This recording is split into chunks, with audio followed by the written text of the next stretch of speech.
યાત્રાધામ ડાકોરમાં ફાગણી પૂનમના દિવસે ભક્તો ઉમટ્યા છે। મંદિરની પરંપરા મુજબ પોલીસ વહીવટી તંત્રએ ધજા અર્પણ કરી। નાયબ મુખ્યમંત્રી હર્ષ સંઘવીએ હાજરી આપી। ભગવાન રણછોડરાયજીના ચરણોમાં નમન કરીને વિશેષ પ્રાર્થના કરી।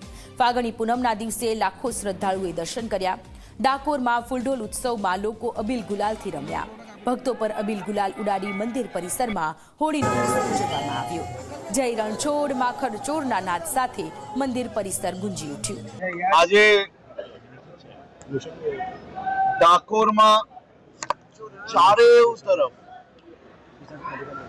રણછોડરાયજીના ભક્તજનો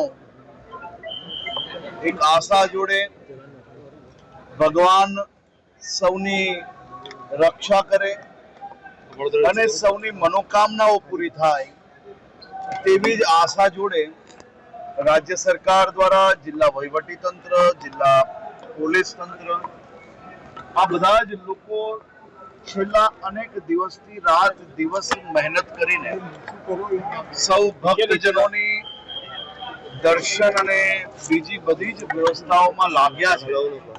એવા વહીવટી તંત્રના સૌ સાથીઓને હું અભિનંદન આપું છું।